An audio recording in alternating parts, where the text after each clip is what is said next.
Greetings and welcome. I am Joffrey, and today I'm joined by the darkest Light and Vector Maximus. Yes, for what I realize is now the 56th of these streams. So What the fuck?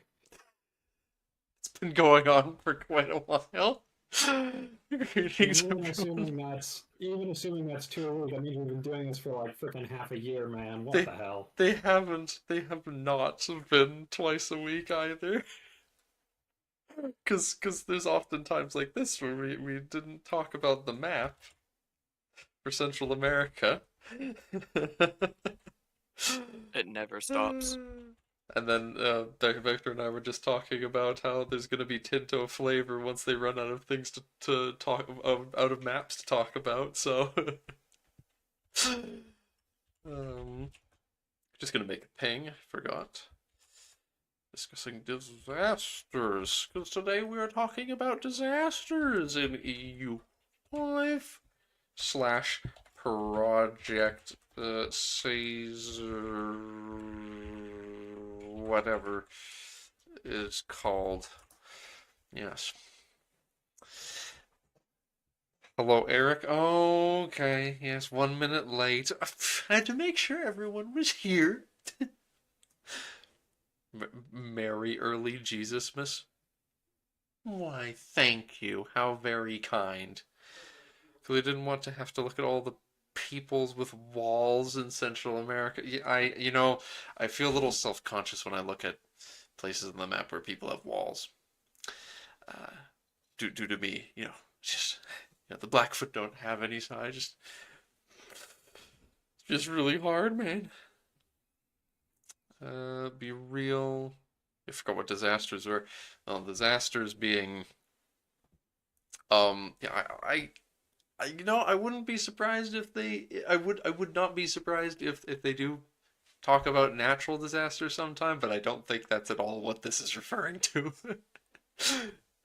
um, because it immediately starts off by saying that there are two major differences between a disaster and a situation. They're both things that happen to a country, I believe, yes, or region, I suppose. No. First, a disaster is almost always negative, and secondly, a disaster is always for a specific country. While multiple situations can be active and involving a country at the same time, only a single disaster can happen at the same time. So we're talking, yes, all those goodies like Peasants' War. Don't you love it? Everyone loves Peasants' War and Civil War. Lots of wars and religious conflicts or something. Oh, there's a few other generic ones. Central America today, we'll see. We'll see if we talk about Central America today.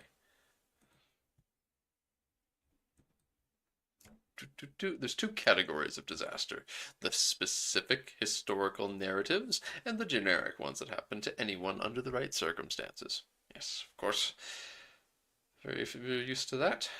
Disasters in Project Caesar are not just a modifier applied to your country and some events triggering until you fulfill the winning conditions, but you also get unique actions you can do to affect the disaster. Okay. Oh, Court and Country, I'm pretty sure, is another one from EU4. It's on the list of generic ones.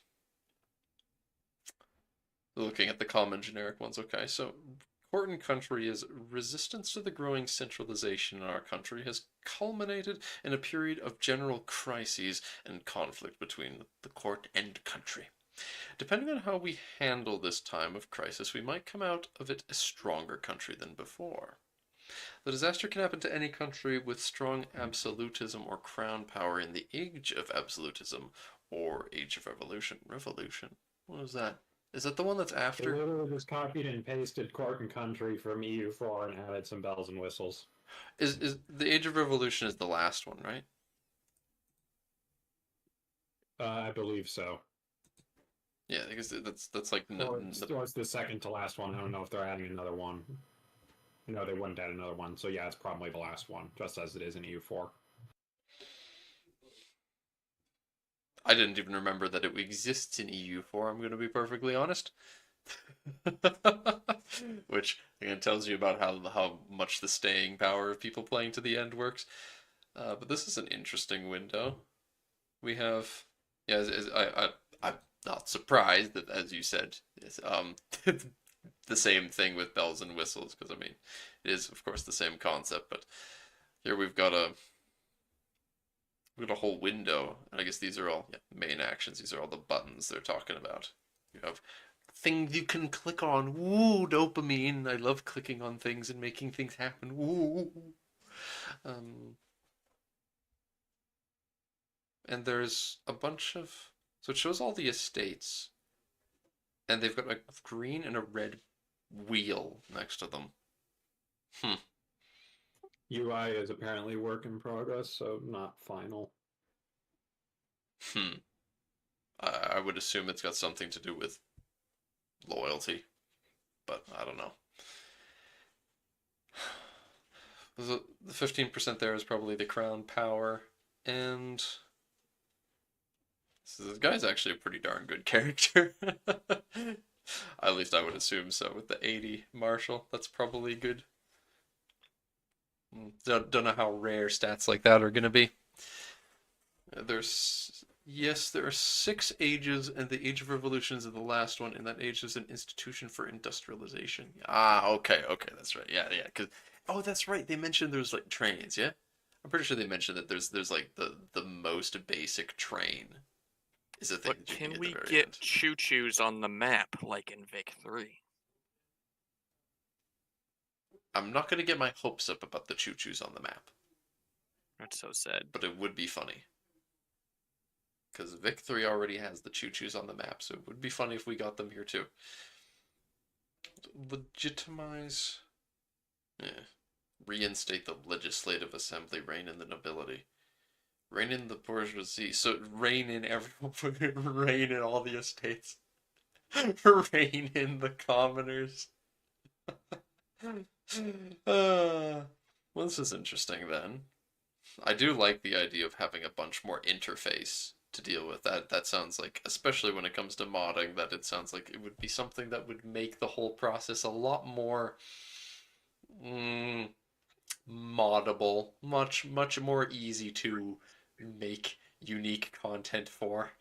Yes. Yeah, the general vibe I got from this dev diary is the basic bones of disasters remains the same as in EU4. They're just more engaged and complicated Okay. in how they play out and how you resolve them. So, So more depth, the same basic principles. well, I'll have to see if there's any that they mentioned that are ones we haven't seen in EU4 at all. Then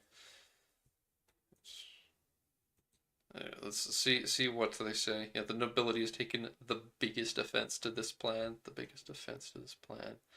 The nobility's this one. So the green thing must be the green thing must be something to do with then. I was assuming the red was like a bad thing, but I guess the green thing is actually the thing that's symbolizing it. But again, work in progress. But the idea being that you're going to see the estates up here, and then half the nobility is angry about something. The guy doesn't have a neck. Well, I mean, it could be his. It could be his fluffy stuff around his neck. Is making Makes him him look look regal. it's making him look so regal indeed. Oh my goodness, such a sophisticated individual he is. Yes, with all his candles and um weird lighting effects in the background of his room. I don't know what's going on with the back of this man's room, or why there's a giant crown behind him somewhere. Everything's on fire. I guess. Oh, that's the idea. Oh, that's because of the court and country. So it's your character, and then it's the court and country background image. That's probably what's going on here. Yeah.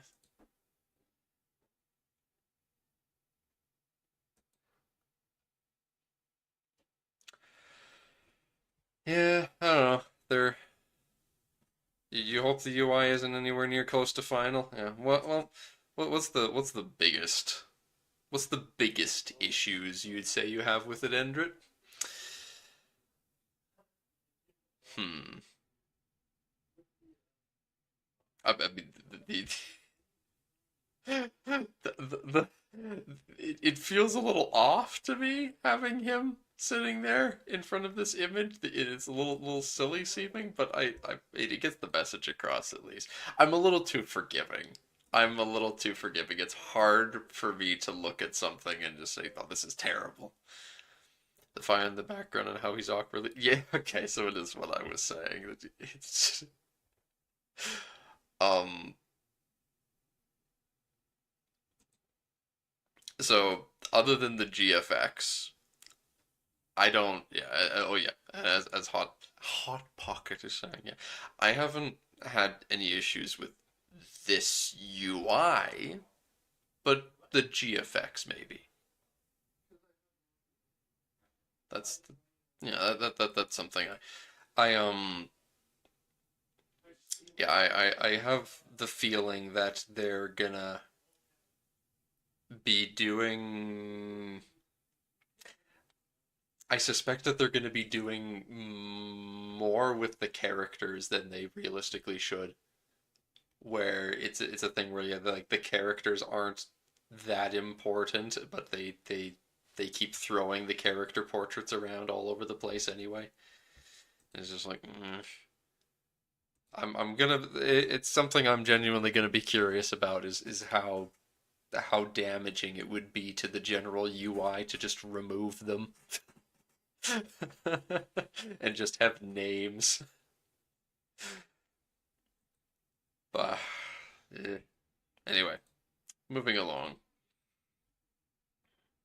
The As you can see the above here, the UI for the disaster shows your current crown power and the power of your estates, while also showing the rebels closest to starting a civil war. Oh, it's progress to civil war. Okay, when it fills up, there's a or oh, nobility insurgents. This is making progress towards causing a civil war.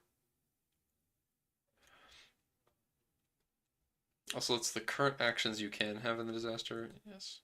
We cannot rein in the nobility because they are too strong already. Yes. So they will need to be pounded into the dust. Two of the icons above have special tooltips that are useful for you as well, but they're not telling, they're not showing the tooltips, so thank you for that. Oh wait, they are here. Ha! End requirements, that's the check mark. And advice. So there's a little book in the middle. Very handy. End requirements. Ooh! I do like this. I actually really like this UI because there's a lot of stuff where in Paradox games you will have at least one of all of these and then you'll have them staggered. Just point being, all these lines that are directly linking stuff makes it very readable. And when you have this many things, sometimes things get really complicated when it comes to requirements and the things you need to do, and it gets hard to keep track of them all. But this makes it very easy to just follow it along, playing maze. You know, you like drawing the pencil through the maze. You know, staying between the lines. You know, the red X is a bit odd looking. What do you guys think? Do you guys like the red X? Is it too much? I don't know. Am I just too forgiving of that? Like, what? I like the I feel X. strongly about it. Well, Pocket, I kind of like the X. I think it's got some nice texture to it. Needs to be bullied into looking better. Hmm. I don't know. I guess it does look like it's got some 3D texture to it, but part of that's kind of neat. I like how it feels like it's sticking out from the image. Grabs the eye. But fine. Be that way. Oh, I actually want to read what they actually say. Court and country, yeah. You need to have it for 10 years, and then you need to yeah, you need to either do all of these or all of these. You need to either have 30% or 36% or more crown power, have a less than 5 estate privileges total that have been granted out, or and less than negative 80 absolutism versus liberalism. Greater than, huh? Or all of these, the nobility, just everyone's really satisfied, and have more than 25 absolutism versus liberalism. So you solve it by either being liberal, yeah, 25 is 25, that's positive, so that means it's going to the side of liberalism. So that's yeah, exactly. Yeah, minus 100 absolutism versus 100. Yeah. So you are either starting to lean liberal and all the estates like you, and this is just you then being able to tell them to settle down peacefully, or you go just strangle the whole country. They have no privileges. You are almost at maximum absolute, and you have the good chunk of the total power of the country. Yeah. Johan already stated in a reply that removing the 3D portraits would be difficult without breaking the entire UI system. I see. I was afraid of that because the more I've seen of it, the more it looks that way. He made a statement earlier, and by earlier I mean it was like his instant reaction to people complaining about the 3D characters. Um, and I was kind of afraid and assumed that it was just a kind of knee-jerk, like, well, if you don't like it, then you do better kind of thing. Because he said back then, yeah, if you don't like them, just mod them out. And yeah, the more I've seen, the more I'm starting to think that that's not very feasible. I just because I suspect there's a lot of situations where you're going to be wanting to click on them to bring you. It's like, oh, you look at all these characters, you click on that character's portrait to bring you to this UI element, bring them to their. Uh, mm, I'm a little spooked, especially, yeah, as someone who I at least with my own plans, I'm not gonna be able to have 3D portraits for everything for until I can somehow figure out how to commission someone to make me some. So it's a little spooky. Having a DNA system makes it more difficult to add other races. Yes, exactly that. Uh, they need, yeah, they need a lot of different body features. Indeed, it becomes very difficult. Um, the uh, the one coincidence that is almost so coincidental that you might think we did it on purpose, though, is that for our planned mod, most of the races, most of the characters that are going to be in the mod that aren't going to look humanoid, so things other than elves, where it's just like give them funny ears, make them look pale, I guess, skinny, that sort of thing. Other than those things, they are they're humanoids that shapeshift into other things. So we just don't need to have models for the other shapes if it's too difficult until we can get someone to do it. They're just not in that form. They're just looking like a human. I don't know what to say. Pay me to add cat voice. Oh my god. Oh dear. Poor Enbanar 3B modelers, indeed. Yes. We do have some really small lizard boys though. They're geckos that are also bats, and it's kind of cute. I have returned. no. What have I missed? Well, see, we started talking about 3D portraits for a bit, and I got distracted, so that's what Yeah, happened. I heard you talking about I the mentioned boys. I mentioned the gecko bats because we were talking about we were talking about UI stuff, and then that led me to mention like um 3D portraits are going to be hard to get rid of based on the way that they're so integrated into the UI elements. And it's like, well, Yeah. we, other than the gecko get bats, we don't, there's just the shifters that don't look like humans, really.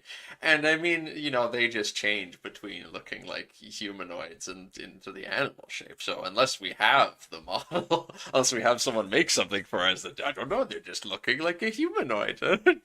They just aren't in that shape right now. I don't know. Give me many toonies. Oh God, he knows the currency. Yeah, there's the hot pocket guy in the stream chat is saying he's gonna pay to add, he wants cat boys. He wants to pay us to add cat boys. All right, moving along to advice. What I'll say, hot pocket, is that there technically are, but we haven't figured out where they are yet.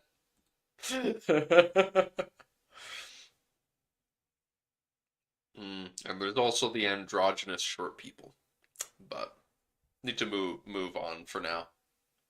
There will be times later for me to rant on stream about that project more, and that is not this.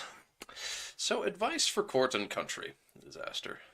Ah. So you hover over this. I'm such a new player. I don't know. I'm so bad at the game. I don't know how to finish this. And it's like, oh, you have a book, and the book is like, see, bad player, you're so bad at the game. We'll just tell you how to fix it. I'm joking. This is actually very nice. I'm probably gonna hover over this all the time, just being like, what do I gotta do? I don't know. Well, what do you think, game?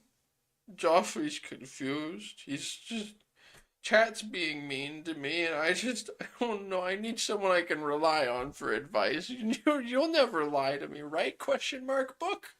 They never lies to me. That's a lie. Advice. This is a cheat. There's no such thing in the old days of CK2. Good old days.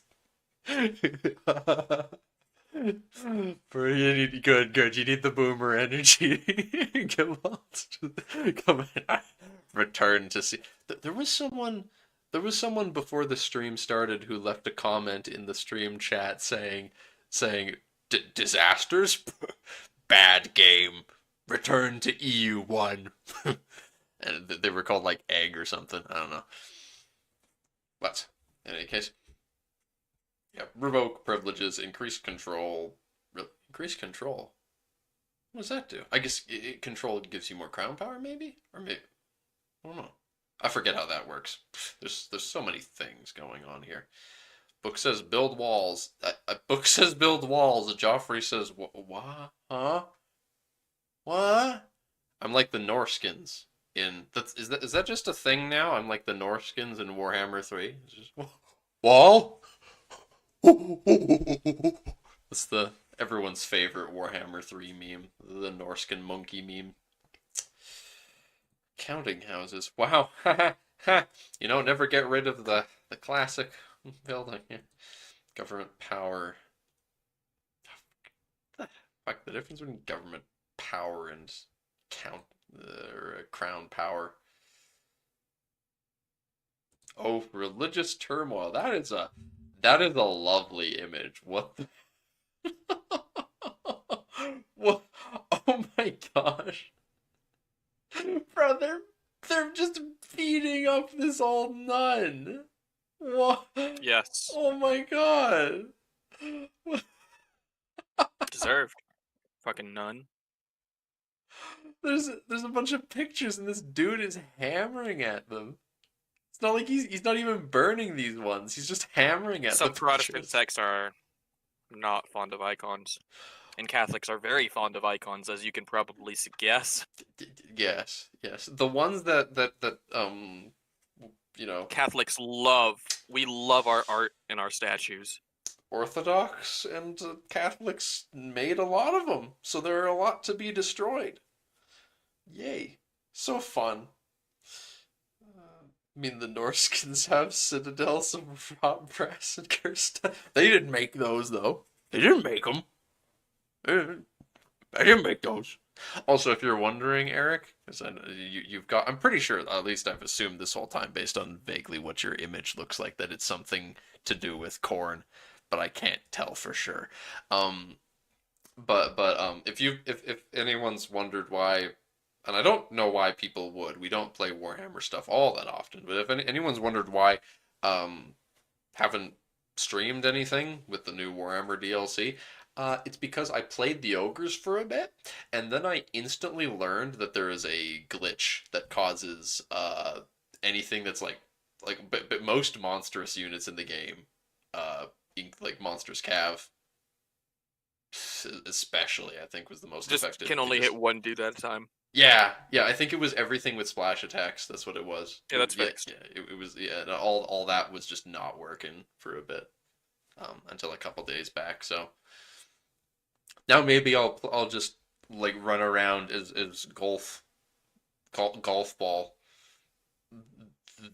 The man who now um his gun has infinite shots, which is cool. I've heard he is probably the most fun I have ever had.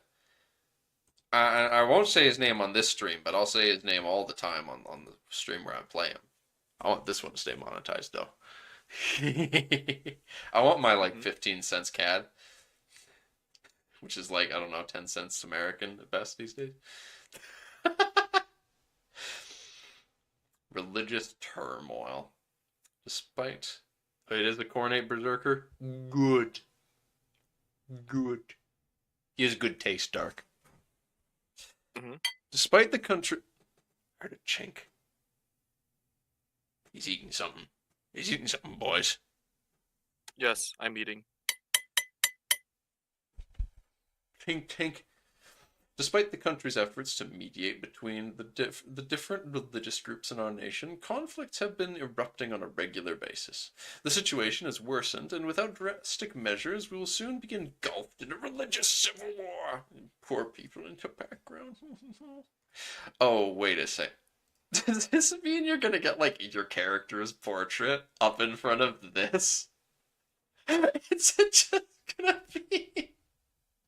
Okay, if they do that, I'm gonna call foul. Like, no, that would be egregious overuse of the character portrait, man. If they're just like, because like you see this image here, this is the court and country image, yeah, and this one is like, okay, it's like abstract, you know, like you see this image is like, okay, you got your character, and then you have all sorts of, it's like, oh, there's the candle, one of them's burnt out, there's fire, and it's this ornate room. It's like, oh, okay, I guess like it's a palace and everything's in turmoil, I guess, and there's the crown in the middle and everything's on fire. It's a neat abstract image, I guess. It just kind of looks weird.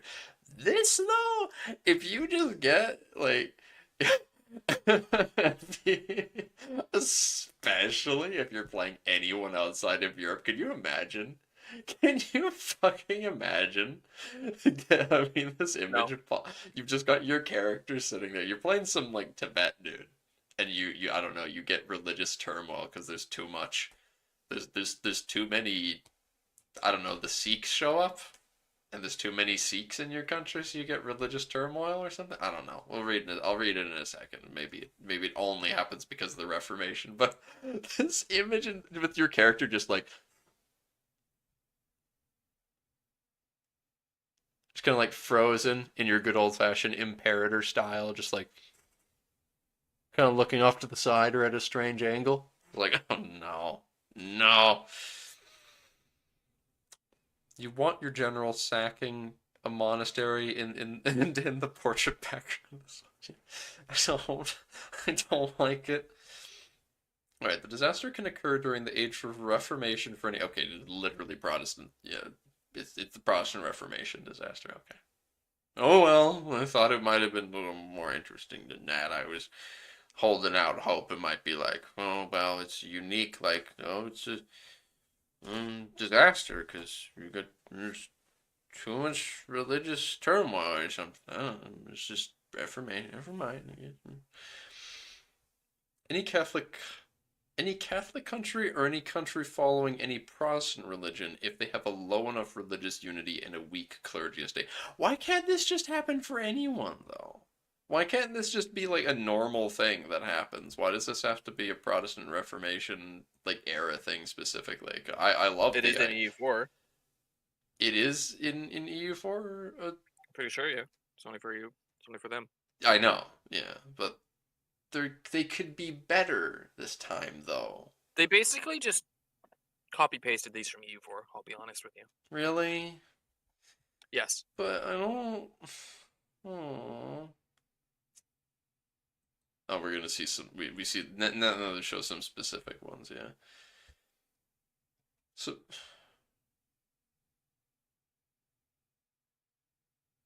because the weak clergy estate, and you get out of the disaster with multiple ways. Getting higher religious unity, getting the power of the clergy higher as a spiritualist. Okay, go spiritualist and have high authority of the clergy, or go fully humanist while restoring stability. Huh. I like this more. Yeah, this is okay. This is worth them actually mentioning it then because this is a very significant change to what the gameplay loop is going to be.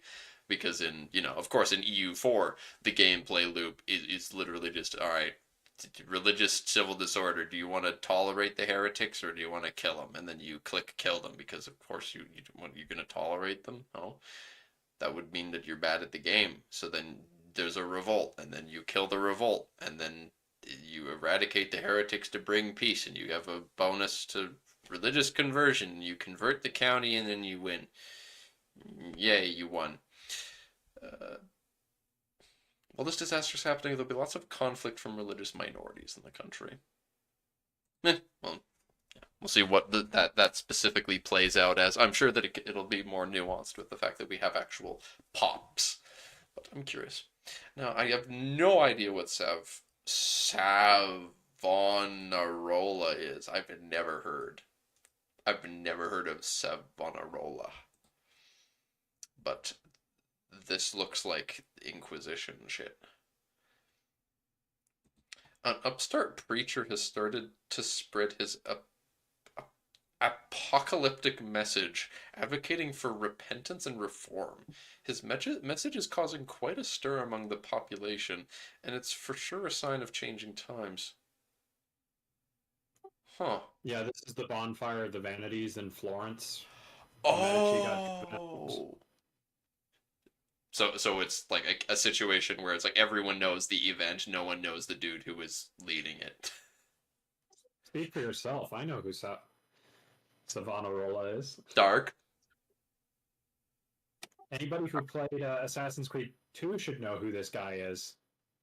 I've never played Assassin's Creed 2, but I've heard of him. I don't know too much about him. I love Assassin's Creed 2, and I have I until you said that, I did not know there was anything to do with the Bonfire of the Vanities in that game. There's a whole DLC that was incorporated into the base game and all the PC releases for the Bonfire of the Vanities.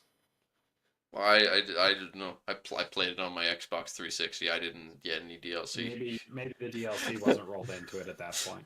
That would explain. Oh, now I think I do. Now that you mention it, yeah, I'm thinking. Well, I'm not looking. I'm thinking back. I'm like, I do think I remember hearing things about DLC and there being this name now. It sounds familiar, but again, I didn't play it, so. Thanks. That's my phone just lighting up randomly. Why'd you just turn on phone? I didn't. What? Okay. Oh. Weird.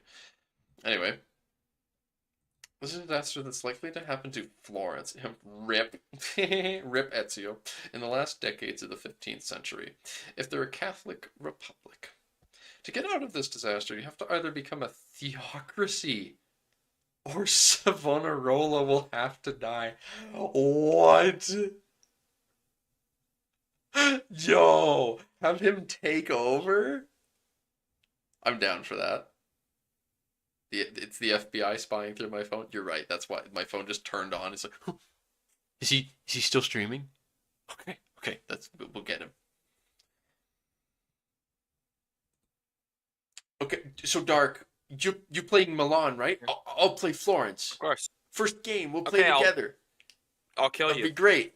No. No, I will try to kill you. Why? There can only be one victor in Italy. Poor Dark. Exactly. But I want to play together and be friends. Somebody Don't go worry. in Germany, the other person play in Italy. Don't worry, Joffrey. You can play the Blackfoot. Oh wait.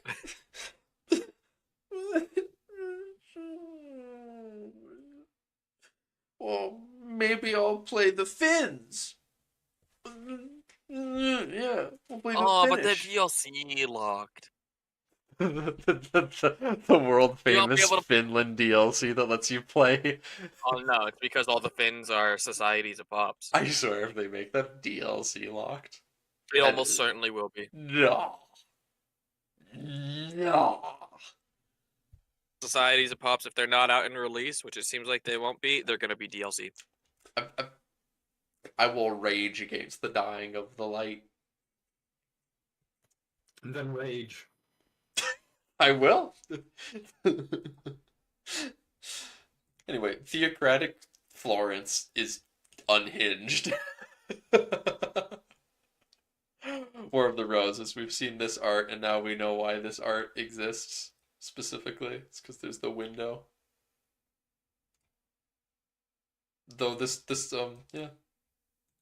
Huh, that's cool. 2 junior branches, the House of Plantagenet. Yes, we know. We know. This is specific disaster, England, yeah. 15th century, if the ruling dynasty is Plantagenet. Alright, so just, like, I don't know, get the family killed in the first century of the game. Don't let the Plantagenets survive till the end of the century, and then you won't have the War of the Roses. Knowing the current paradox model, Societies of Pops won't be DLC, but a free update alongside. I suspect you're right there, Hot Pocket. It's probably going to be something along the lines of they will be playable as soon as they're made playable. Like, as soon as they make Societies of Pops like functional, they'll make them playable for everyone, but a lot of the more nuanced features won't be available. There's probably, like, they would probably do it alongside a lot of extra content that is related to that gameplay, and that most of it would be locked. But based on the fact that, because specifically, you doubt they will make them playable, what would you do? Well, they've always had the intention of making them playable eventually, even if it's not on release. And they want there to be a dynamic between states becoming out, like rising out of Societies of Pops, or potentially even falling into them, because we've got Cahokia, which they are talking about as an example of a country that is in danger of, if not already, having fallen into a society of pops. And the idea of making that a more fluid system somehow sounds very interesting to me. But as for, they said perhaps if we sign some compelling gameplay for them, that's not what I'd heard specific. But I mean, they've commented on them in many different places, so it's not surprising. You know, we can pick from different things they've said about them. But as far as I have been reading, that's It's more finding a way to play them that doesn't unbalance the game or feel unfun. Yes. What it has always seemed like to me with how they've spoken about it is that they have always intended to make them something you can play, and it is simply a case of if they don't figure out a way to implement a gameplay loop for them that does not revolve around you making buildings for release, then they will do so. But progress is going along in the game, and we don't know when the game's coming out, but they're probably running out of time in that regard. Societies of Pops. Societies of Sops.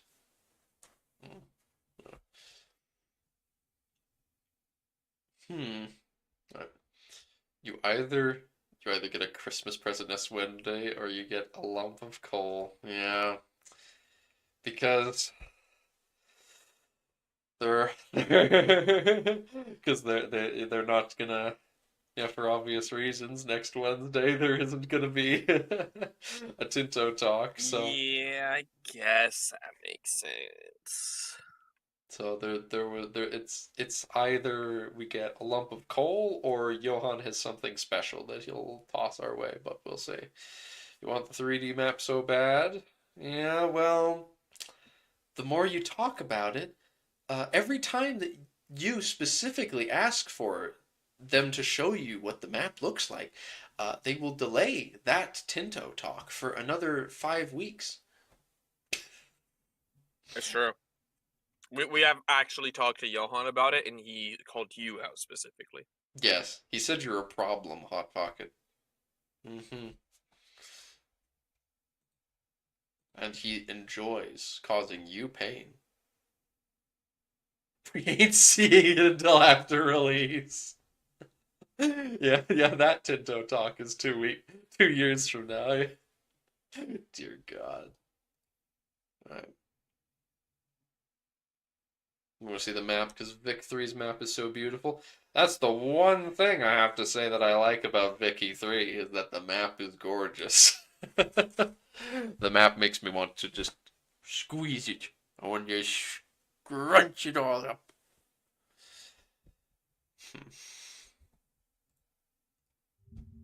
In fact, well, here we are, Mesoamerica.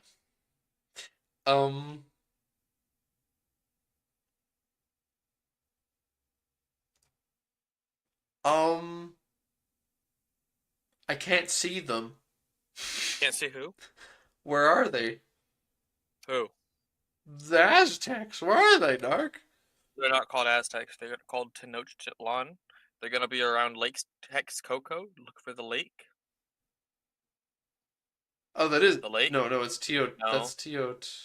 The lake. The Lakes are blue. How are you somehow going around the lake?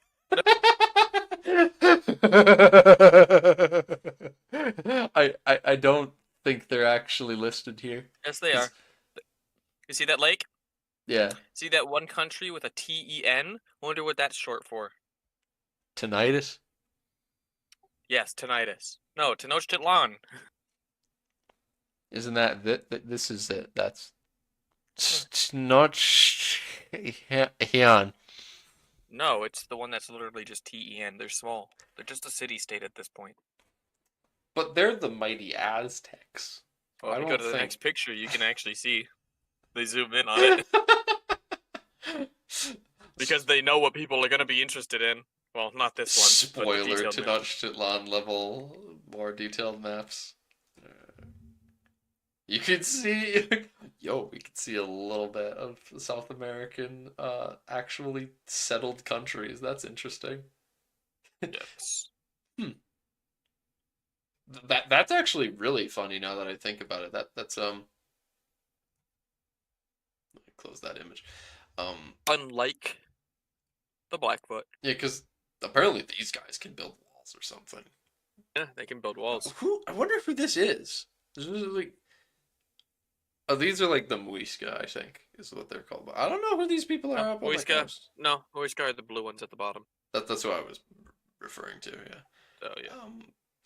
These lime dudes on the coast. I don't know who those are though, which is curious. I wonder. This looks really dense. There's a lot of stuff going on in there. So let's take a look, shall we? It's Mesoamerican politics. The Mesoamerican Thunderdome. This area is characterized by its numerous al altepetl altepetl Altipedal. altepetl altepetl. More or less comparable to city-states. Most of them are ruled in 1337 by peoples of Nahua origin, something that you may see much more clearly in the culture map. The biggest power for the moment is the empire, really? Of Churro. Of Purapachario? Cherry. Cheerios. There we It's go. Churio. Cheer. It is the Empire of Cheerio. Cheerios.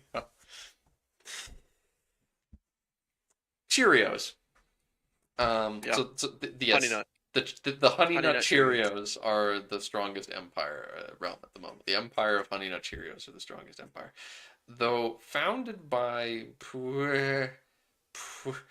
wow. By the Parapreca? Wow, I've been dark. I have been giving Elon such a rough time when he wants to name stuff sounding really Polish, but this is just whoo. Yup. Whoo! I know I said that the shifters are gonna be like Mesoamerican and like stuff, but like this ain't it. Ain't gonna be that. Oh. Oh, you want them to be like North American native. The You North want them to have- American names are so much easier to say. You want them to have name where it's like adjective animal. Red buffalo. Quick horse. Well, like in their language, though. I don't know. Uh-huh. Polish Uh-huh. colonies in Mexico gonna go hard. Are you another Pole, Hot Pocket? Because if you're another Pole, then that means you're even worse than I thought. There's already 2 Poles that I've got in my hand. I've got my I'm at my wit's end with the 2 Poles I already got in my server. What was I saying? Huh? Oh, the Honey Nut Cheerios. That's right. There's a lot of detail in the area, including a tiny Nahua settlement recently founded on an island over Lake Texcoco. Huh, that's pretty cool. I like small Nahua settlements founded on lakes, and islands. It's That neat. is Tenochtitlan. Whoa. I don't know that name. Wonder if they're gonna ever do anything special. I mean, it's kind of silly to build a settlement on an island in a lake. They probably will run out of room pretty quick and not be able to build up. It's kind of silly. I doubt they'll do anything interesting. Maybe start sacrificing a few people. Just a Not few, just- not that many. Not just any pole, the most pedantic one. Where do all these poles keep coming from? There can't be that many poles. Usually from their mothers. I have not met any Canadians. Where are all these poles coming from? Like every famous streamer is Canadian. Like? XQC.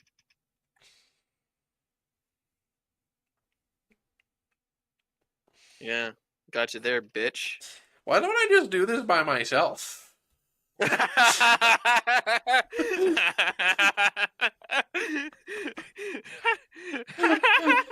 is what I get when I do. Literally like the most famous one. The most popular streamer. Who's Canadian? Poland, Joffrey. Don't be racist. As someone who is mostly Ukrainian, I don't know, like around here, what I normally call them is Polak. Polak is what my grandfather would call you.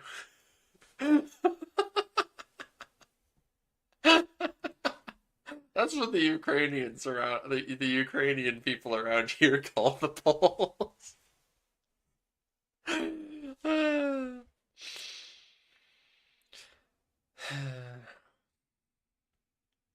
I just need to go into my dictionary of my grandfather's dictionary of terms for just people in Eastern Europe and call them either the Russians are either Ruskies or Moscows. Your dictionary of terms for people Yeah, from your grandfather. That yeah. doesn't sound sus at all. My grandfather's dictionary, like that's this what the dictionary of like what terms he uses for people in Eastern Europe outside of Ukraine. Yeah, I wonder what that could possibly contain. But they're all very they're meant to be heartwarming. I'm sure. Yes. Yeah. Because usually grandfathers are known for being very tolerant of people like that. Wait. This is the first time in a Paradox Grand Strategy game that we have the island itself present on the map? Alright. Yeah, so remember Tenochtitlan in EU4 is just like a big ol' settlement. And the island is actually very small, so you can't normally see it. Click that one. That one. Yeah. Huh. See, if you zoom in, yeah, that's the size of the actual island. They actually Because have. that is, but because Yeah. obviously it's so small, it's part of the same location as the one on the mainland. Because Yeah. that'd be too small. That's not really feasible to click on and shit, yeah, so. But yeah, that is the actual size. That is really cool. Huh. They actually have the island itself on the height map. Wow. Though, looking at all of these, I did not think that this map was going to be one of the like this is like out of all the ones, like all of the like past five, this is probably the one we're talking about the most right now in regards to, damn, this is very different. Huh. 'Cause it actually is. There's a lot going on here, which is very unusual. Like, I might actually play here a few times.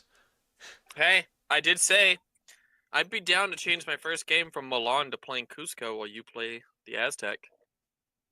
It'd be accurate to the way we play games these days.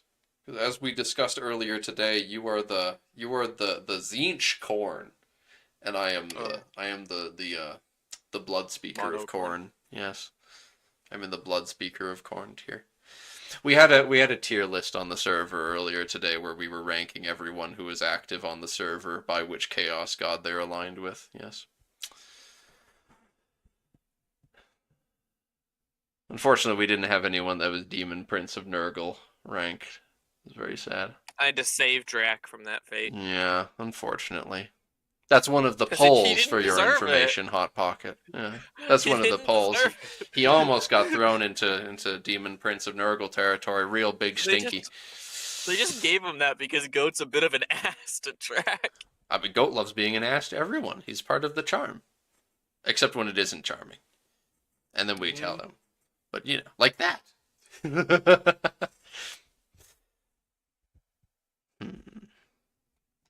Alright, so what I was about to say, though, where I got sidetracked as I do, I'm getting, because I'm about to go visit my grandfather again. Like, I'm talking about him because I'm about to go visit him the next week for Christmas. And I start waffling on like him. That side of me comes out. What I was trying to say before I started waffling on is, Tenochtitlan, like, it's not even like the Aztec Empire. Like, the Aztec Empire is not even remotely a thing. And like, it's only recently even been founded. So, how likely is it that we're gonna even ever see that happen. Well, definitely in the hands of the player, at least looking at the pops of the various like people around it, definitely possible. Oh, do they have Because good you also pops on got them? the people north of them have more. The people south of them have less. And then they also have that little cubby hole because of that impassable. Yeah. So they can easily, and once they conquer the people like at the south of the lake, they have more than the people north. I'm pretty sure. So pretty simple. There's a bunch of damn. Damn. These get Also, small sometimes. yes. Oh! I was looking earlier at my map that I'm drawing in Imperator, and I was thinking like this, some of these are too small, man. Some of these locations I'm drawing are too small. And then I remember, well, it's actually going to be like the map is actually going to be used in EU5, and then I see this, it's like, look at this. Look at this. Yes. Wow. Yes. I wish you success in navigating the Canadian wasteland to your grandparents' place. Indeed, because they do live, as we established, in a wasteland location that is uninhabitable. Yeah. You can't Right. even move an army there. That is, Joffrey, oof. how are you gonna visit them if it's impassable terrain? Whew. Well,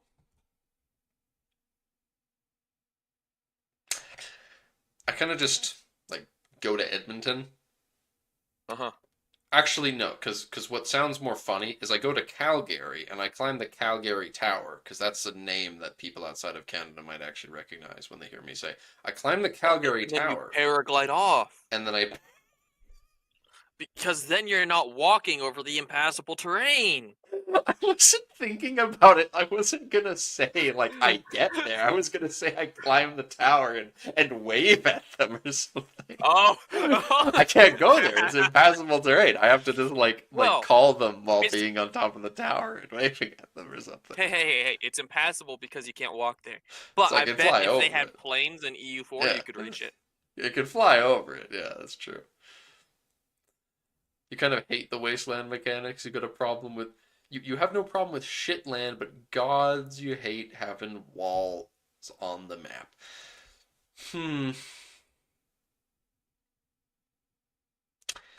It's You won't tricky. like underground things in fantasy mods. Yeah, it's true. Yeah, have you ever played? Have you ever played like any fantasy mods? You ever play like Ambinar? Yeah, because Ambinar is like the thing that started that trend of like like when fantasy mods have underground shit and all that. See, I mean, I kind of think that Rasak's making a hot take here because, all right. I think most people are going to be in Dark and Eye's camp where, yeah, I know what the duality of man. What people have different opinions. This is crazy. We don't tolerate different opinions here. So, You two need to fight to the death now because you have disagreeing opinions. yep. And the Get loser, started. the loser is banned. The loser is banned. The winner gets moderator status. Anyway, this here, I love the sort of strategy that this imposes on you. This forces you to look. The amount of you can only reach Tenochtitlan from 2 locations next to it. Yep. There is only 2 ways getting there. That also means that when it's your capital, for example, or like anytime you're trying to control this place, there's only 2 directions you're getting control sent there from. So you very specifically have to send a road into this nook. It also means when there's forts, it very specifically blocks off. Like you just can't get through this pass basically around this lake. Because it's an interesting way. Realistically, the valley that Mexico City was originally, built in ain't that big. Realistically, this is not something where it's like, oh, this is impossible to climb. Oh goodness, you can't climb these mountains. But it's for the sake of the gameplay that it forces on you. So, what? Okay, underground makes sense, but when half of Russia becomes a super fortress, you get annoyed. No, no, no, you're not alone. You're not alone, Rasak. It's not that that's not. I'm just joking around. It's not that you're alone on it. It's just that the people running the podcast specifically don't share that opinion. But it's a very real reason to be frustrated with the game. Because yeah, I again we're joking around about the fact that yeah, my grandparents' house is considered impassable terrain. The place where most of the Ukrainians in Alberta, my province, live is just not allowed to. You can't own it. You just can't own that land. And the tribes of the various Blackfoot tribes are kind of moved around so that they don't have to be in that territory that's unownable, and that's kind of weird. But and when we had that Tinto map and we talked about that, I was bitching about it. I was unpleased.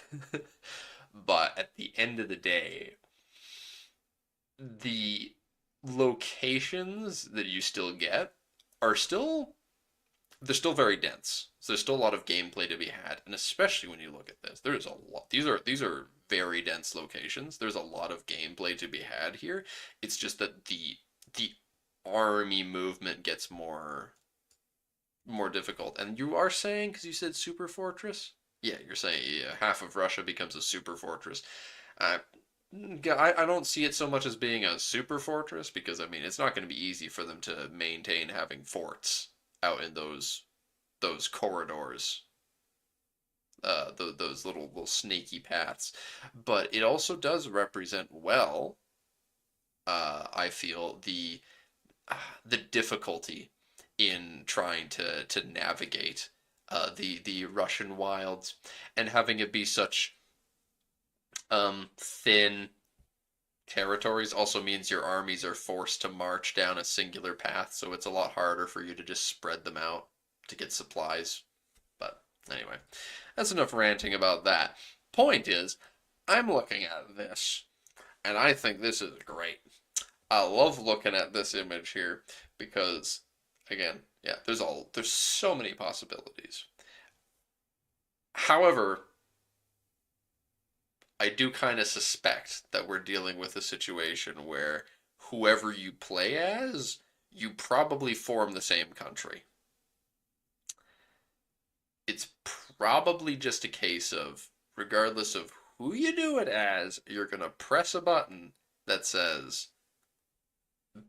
become the Aztecs. I hope not, because that's not how that works, or that wouldn't have been how it works. Because there's we'll see the cultures in a second, but I'm willing to I expect the cultures are very diverse here because there are so many different groups. We're talking very tribal and disunited, culturally speaking, region. So yeah, I would really hate it if the end goal just becomes press the button and just become the Aztecs. I would appreciate if there was at least another country you could make that was more generic. Like make a just unite Mexico as a Nahua person, and then Mexico. have another one that's like specifically for the Aztecs, maybe. But I don't know. I don't I'm know. not the I game mean, designer. they called themselves the Mexica is the thing. Like basically all of them. We saw the Nawa people did. I mean, maybe you could say that a generic is Mexica and then the I specific guess. is the Aztec, but I suppose the better way of seeing it from my perspective would be then if you think about it from the context of the Aztecs never won. They were dominating everyone, but they never united everyone. So it really realistically was still a case of the Aztecs being like the tag of Tenochtitlan with the Aztec culture dominating the other cities, but they never united them into a single country. So the Mexica, or however you say it. I don't know. I'm no expert. You get that united tag if you actually integrate the whole region. I don't know. You wonder instead if they let you march armies through, but if they took no, Eric, bad boy, bad. That is different. You see, there is also in Imperator and in EU5. They both have this system, though it's going to be better in EU5, and I appreciate that, because in Imperator it's kind of X, but it functions for what it is. The concept of lands you can walk through, but you can't, like, build shit there. So that is the sort of thing that I'm going to be making prodigious use of when mapping my mod for EU5 in regards to stuff like caves and mountain passes, where there's going to be oftentimes places where it's like, I don't want you able to just build a shit ton of forts all along this line. I don't want you having tons of people living there either. It's a fucking line. So it's a little cave you're walking through. I don't want you settling that. That's weird. So things like that exist too. Think you get the option to form the Aztecs when you conquer the locations around the lake. That would make sense, yeah. If it's just like maybe Aztec will still be a tag and it's not just Tenochtitlan. But we'll see. See how that works.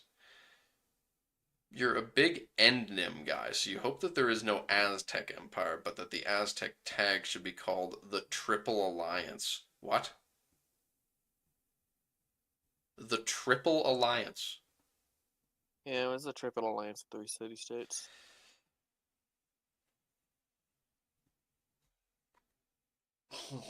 That's not what the tag should be called, I'm sorry. No. No. The Triple Alliance.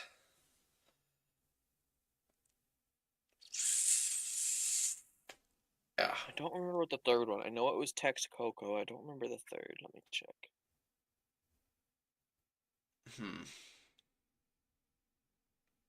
Okay, It's Block either Topography. Triple Alliance or you give me the Catboys. Choose wisely.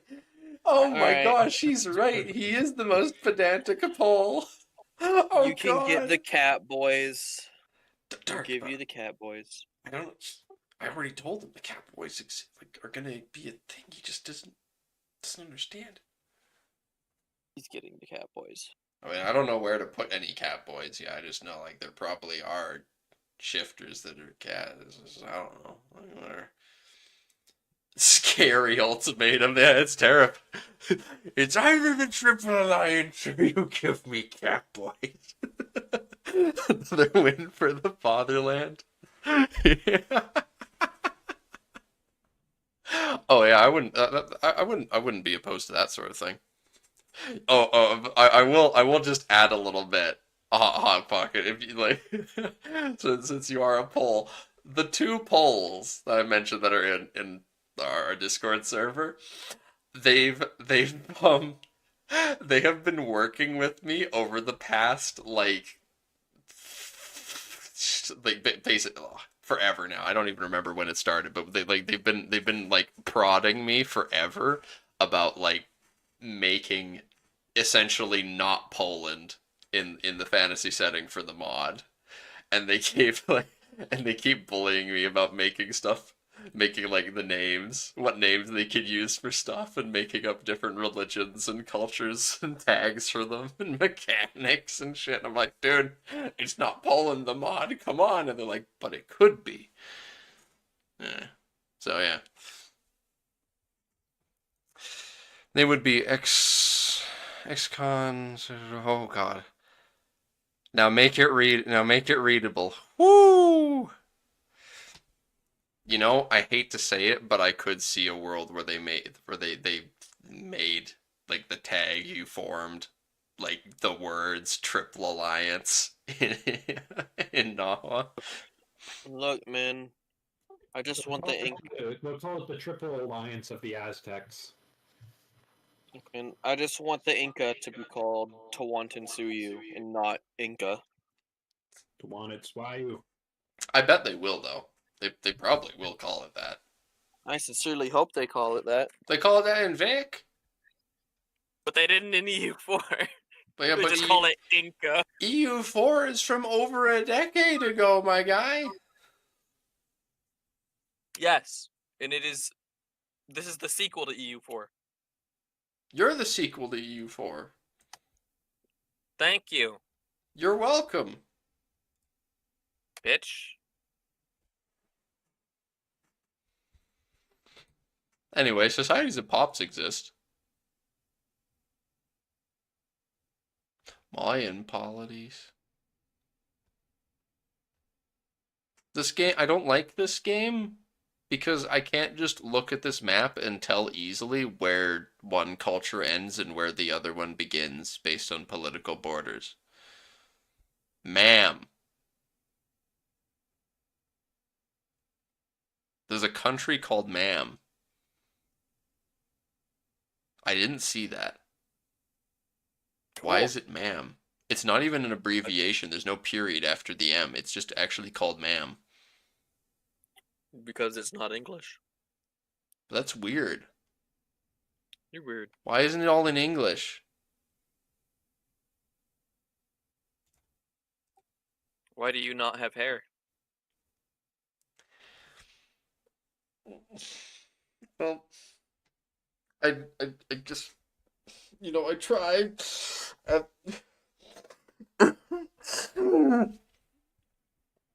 Is this a Greek colony? What? There's a lot of societies of pops down here too. They So- live in societies.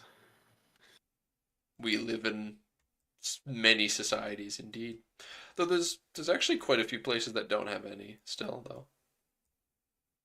Like the Blackfoot, because they're not societies. The Taino in the Caribbean, just in time for Columbus to come around and fuck them over. I don't think the equivalent of the Taino for the north is the Beothuk, but I don't think the Beothuk get a society of pop, which is sad.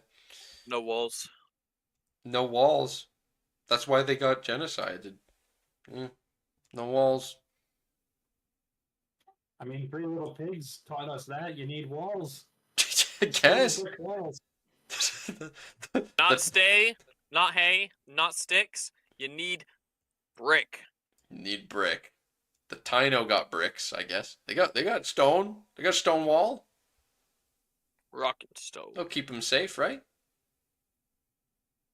I'm sure it will. There's some really small ones. On God, for real, there's some small ones. Huh. Yes.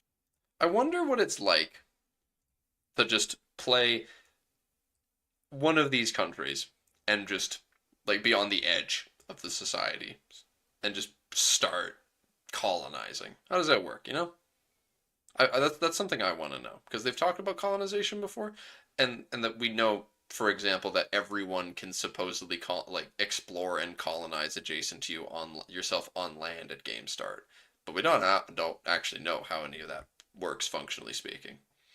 So I'm curious. What if you play the empires of the region at the time, and you're just like, oh, just start colonizing. I'm also curious what it would be like, just like how feasible it would be to just blob all over this.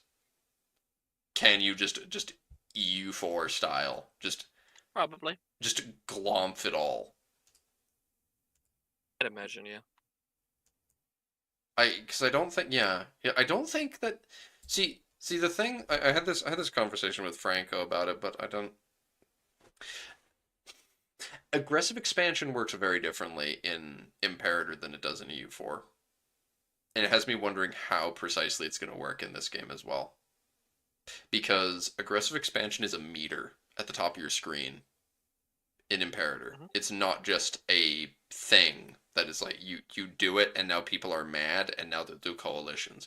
In Imperator, it actually you never get coalition in Imperator because if you get to the amount of aggressive expansion where you're able to be coalitioned, you fucked over your country already because you have so much of it.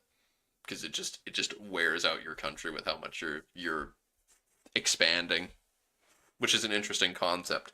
So it makes me wonder how that would function in this if there is going to be such a system, because I would hope that that is an example of another system that they carry over that forces you to not just as this empire just glob all of this land because like well most of it's your culture group anyway. So,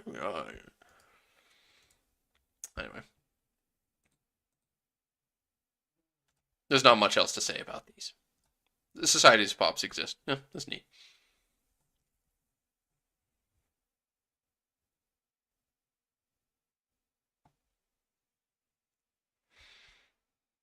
He sold it. What? He sold it so he can afford EU5. I sold his PC to afford him a comb. What the heck? What the heck is Hot Pocket saying? Jesse, what the hell are you talking about? What the hell? That's a good meme template. I haven't seen one of those in a while. Oh, locations are always neat. It gets absurdly dense in the middle there. But then it doesn't take very long in some places for it to get really wide again. Huh. Wow. Locations? You're kidding me. Wow, some of these locations are huge. Mhm. Like you go from the density. What the fuck? Like, what is this? I Look how imagine huge that is. after some what's it called? After some review, they'll add more because they always add more they after always it's do. gone through. It's like Russia feedback. It's like, oh well, like 15 lakes and 15 lakes and 153 locations. I think it was. Oh God. So yeah, Wow. That's where we mine the Baja Blast crystals. he's right. Actually, I visited the Holy Baja shit. Blast mine. Taco Bell's evil, by the way. It's run on child labor.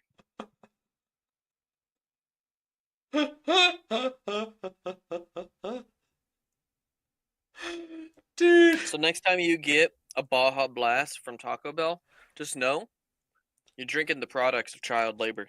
I have never had one. I have no idea. Like, what kind of drink You even is should. it? I don't even know. I have no idea what a Baja Blast even is. I've heard True the name all the American time, but I have no capitalism in idea. a cup. Do you think I could even get one in Canada? You think there'd even be one at the Taco Bell down the street? If you go to a Taco Bell, they will almost certainly have it. It's a blue 7 Up, basically. Oh. Mm.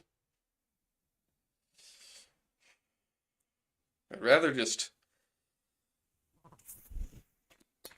drink my passion fruit Italian soda.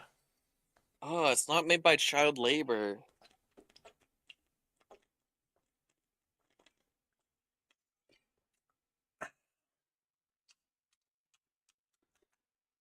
Scrumptious. Thanks, I'll tweet that out on my phone. Also made by child labor. Oh God. Oh God. What is this stream? This is the most unhinged Tinto talk yet. I mean, that's what I imagine people come for this as much as anything. There's other people you could go to find the straight to the point stuff that Vector wants us to do. I'm sorry, Vector.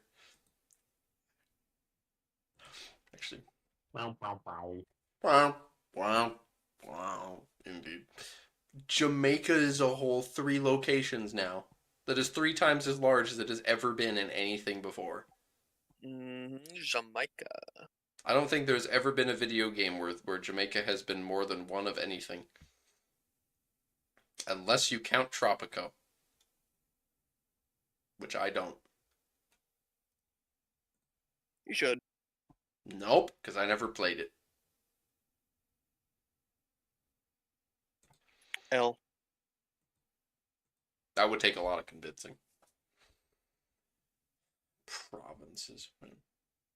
The Darien Gap is an impassable wasteland, which means that any army trying to cross from modern Panama and modern Panama and Colombia will need transport ships to be able to do it. You can't walk. Oh, you can't walk. You can't walk. You can't walk from Central to South America. Why not? Because You can do it in real life. have you ever tried? No, Well, maybe you can't. I haven't left the country since I was 2 years old.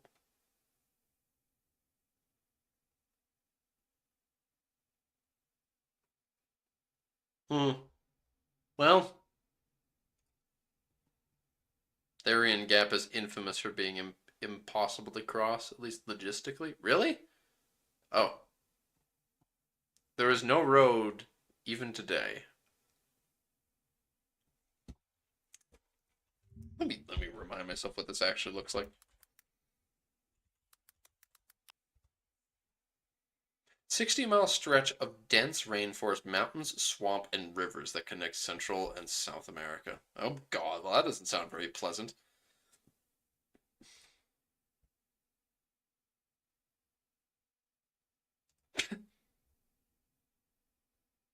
Psst. Okay, yeah. That doesn't look very fun.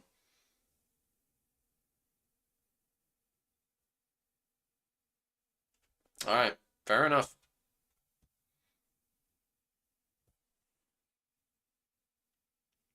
Yeah, you can as an individual, but it's a different matter moving, feeding, and watering hundreds or thousands of soldiers. It's not that it's impossible to build a road, it's that it would bankrupt whoever tries to. That's an excellent way to put it. Yeah, based on the pictures I just looked up, yeah, fair enough. The place does not look fun. It goes from very high to very low and very dry and very rocky, constantly. So it's not even Yeah, to put it in perspective, I believe it's only within like the last 5 or 10 years that any amounts of humans have really began to move through the gap. Because it's just taken that long to build anything through it. It's so inhospitable to human life. Before that, it would be like 100 or 200 people a year would manage to work their way through it. And only stupid and desperate would do so. Well, fair enough reasoning why you can't just move an army through there. Yeah. I'm down. Hmm. Right. Now let's get into some of the more juicy stuff. Past the regions and all that, whatever.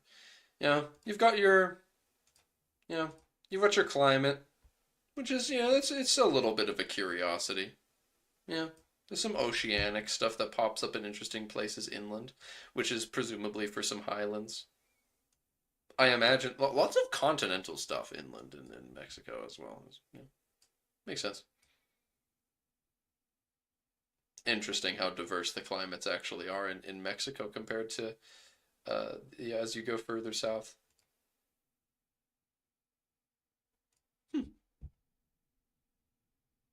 Remember when tropical would use a similar color as arid and desert? Yeah, this is much better. Mm-hmm.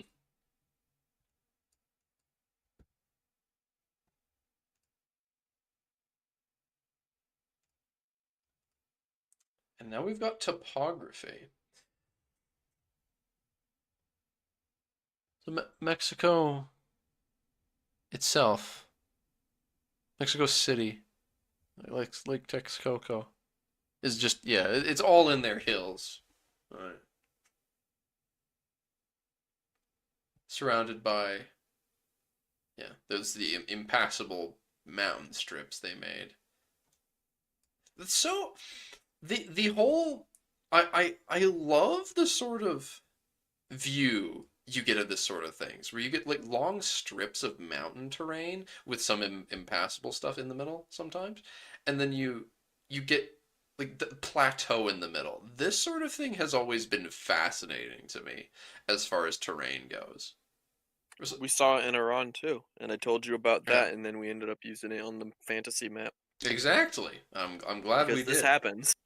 I'm glad that we did make a big old fashioned that. We made a really fucking big version of this kind of Iran situation with long spindly mountains with plateau in the middle. That stuff's fun. I like that. I don't know why. It's just so interesting to me to think it's like you climb up super high. And it's really because the elevation change is just enormous, and that because that's like the concept they're going with here. I'm pretty sure the idea is stuff is mountains when it's like lots of like the elevation changes drastically, and then with plateau, it's that you're just consistently high up, which is really interesting to think about for me.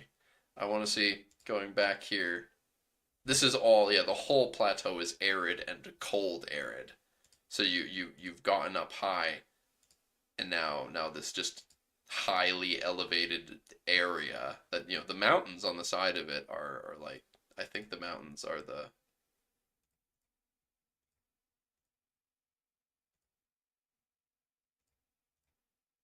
the mountains are the part that is like where like the climate's really messed up in the weird in the strip of mountains there. Um, and then it blocks all the rain. That's very neat to me. Is this Mesoamerica? Indeed, we are discussing Mesoamerica, and we're working through topography at the moment. Uh, and I'm always looking for more excuses to talk about how because we finished discussing the disasters earlier in the stream, so we're catching up with this. So I always look for excuses to bring up how much I love what they did with wetlands. I'm always gonna bring it up. Yep. They had it be marsh, and then having it be marsh was a waste because it was never used. Because like how often is like an entire location's worth of land marsh? And then they changed it, and now you get things like this where now well, all the Florida is just useless, just like it is in real life. I now look at all the Floridians in the server. Useless. Actually, we don't know what the terrain modifiers that wetlands has are. We don't know what that does to land gameplay wise. Uh, when you look at the fact that so much of Texas's coast is wetlands, what is that? What do you think, Dark? What do you think? There's wetlands. Yeah, for that part of Texas, yeah. Really? It's wet. Wet. Okay. Yeah. They also get hit hard by hurricanes. This whole place does, doesn't it? There's the whole southeast. The hurricanes have a bad tendency to like to go up. do they kind of just sneak in above Cuba and then just like up and hit the states from the underbelly? Is that how that works? Yep. Mexico will be high attrition area. Well, there's a lot of mountains, so sure. And actually, you know what? There's a lot of continental stuff here. So there's a lot of places there's a lot of places that will be both mountains and capable of getting like real winters. So there's actually probably going to be a lot of places here where you actually need to consider the fact that you won't be able to cross the mountains in the winter. Because if you didn't know this, Tert, or however you say your name, Maid. I don't think these winters are going to be harder than mild. Well, that would be dumb because they're continental. It's just continental, Dark. You know what that means? That Do you means know how much fun. closer you are to the equator here? But Dark, but it's supposed to be fun game mechanics. I want it to be used. It's not impossible, but I want it wouldn't to say it's be likely. normal winter in the You are mountains. very close to the equator from here. I can tell you, I don't get snow, and I'm further north than this. So a quick Google search. Last time it snowed in Mexico City was in the 1960s. Mexico They don't. is There not are known parts, for its snowy there are peaks. parts of Mexico that get snow, but it's not a ton. So, yeah. Well, I mean, it snows in the mountains, it says. Sure, buddy. So, you know, Keep coping. I just want them to use the mechanic. It's They really do cool. elsewhere. But there's like so few places where there's mountains and It's hot. I just wanted to snow in the mountains. There will be plenty of parts of the map that have large amounts of snow. Okay, you say so, Vector. I just want to see ocean tiles get snowed in and like you can't cross the mountains. Just play Russia, first game. Yeah, first game. Russia, first game. You can experience the snow in the mountains in the Urals No. and the freezing waters at No. St. Petersburg. You First can game, initiate Greenland. special military operations into the Golden Horde.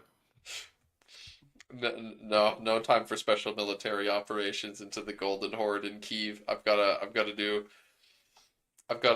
do Greenland first game.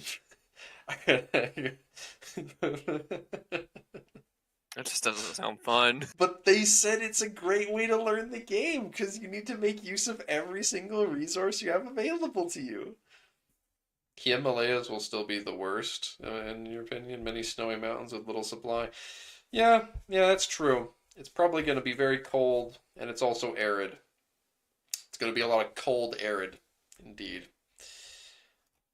Like, there's cold, arid here, Dark, you know, right? This is cold, arid. It Yeah, says sure, buddy. cold. It says cold. Whatever helps you sleep at night. It will help me sleep. No. Just like it Remember would how help me sleep Joffrey? if I had I a just want to sphere. remind you. Remember? I like Remember how spheles. confident you were about the Blackfoot? Right? Like you know, like a sphere is my one of my favorite Pokemon. And then, what did you learn? And I would like, you know, and it would be pretty nice to have a stuffy of a sphere, and I'd stuff it with it. Always listen to Dark. And like it would be cozy because they look cute, and I'd stick it right next to my pick. Anyway, so I don't know what you were talking about, but Dark so is there always was- right. Damn, there's a lot of woods. There's a lot of woods Tree. there. Yeah, and wow, this sure is grass, huh? Up there. Yep. Look at all that forest. Mm-hmm. It's supposed to be tropical. Your ass is grass. Doesn't tropical mean jungle? Is that what that means? Why isn't it jungle if it's in the tropics? Because Are you allowed to have just trees when it's tropical? That works? yes. Yes, you are. Huh. No, it means high humidity and temp. He's actually going in on me for that comment. No. Your goulash is all prepped. Can't wait to eat it in 7 hours. Okay. Oh, God. Very diverse region. Most of it's covered by tropical jungles and forest. Tropical forest. Indeed. I guess, okay. Like, in all seriousness, you... Wait. What did they describe British Columbia as?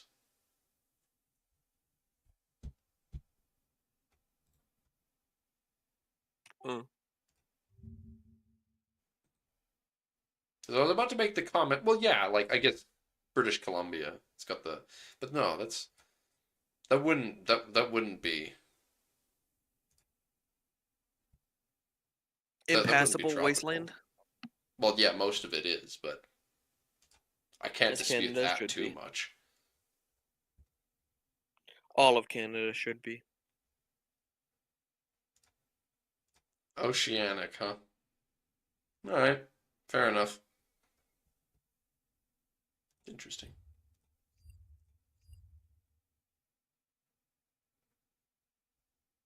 Cold forest? Fuck you guys! Bear back. Fuck you guys! Cold forest? British Columbia is warm! It's warm! Yo, there's a place in British Columbia called Peachland. You know why they call it that? Probably not because of the peaches. There's actually a lot of development. What the hell? I thought it's supposed to be new. That they found it. I guess this must be where the three cities are located. That makes sense to me. Same reason Greenland is called Greenland. Oh my god. He's going off. He's popping off right now. I can't do shit. Man's almost about to make me look up Peachland to force you all to look at a picture of it. Most developed regions in Mesoamerica are the Valley of Mexico and the Mayan coastline. Yeah, because there's actually quite a bit up there. Huh. There's some in the biggest empire in the West, but not a lot. But there's actually good development around the Mexican Valley. Ports. The Jamaica's actually got a really good one on the east. There's some really good ones in Cuba. Whoo! Yeah, Havana and Guantanamo Bay both. Funny how that Puerto works Rico's out. also got a good one. Though Mexico, Central America in general doesn't have a. Particularly great natural ports. It's got two on its western side, but on its eastern side, not really. Which the problem is, yeah, that's kind of redundant. I mean, this is not redundant at all. This is still this is a good trek between them. So this is good, but it's like, oh, There isn't exactly a grand Pacific-based trade. yeah. This is the sort of thing that genuinely makes me think. It's like, well, if I'm playing as one of these countries trying to unite the region, I'm gonna worry first and foremost about the southern coast because it's easier to establish control via the ports. Because you probably can't build roads yet. I don't know how building roads works in regards to tech, but I don't think you're gonna be able to do that. And it's gonna be like easiest to do with ports probably. Though then again, in this region, can you make ports yet? I kind of doubt that too. I don't know. I mean, surely you can just research the tech. I highly doubt that it's gated behind anything. Like you're not gonna have feudalism, probably. No, you wouldn't have feudalism or code of laws. Because like the age of traditions, like the beginning of the game, the three institutions in the age of traditions are codes of laws, feudalism, and meritocracy. You wouldn't have any of those here. But surely you could still get like whatever the tech is for roads and ships. It's like building boats and stuff from the normal tech tree for the era that doesn't require you to have an institution. Like what feudalism wouldn't give you boats or roads, right? I don't know.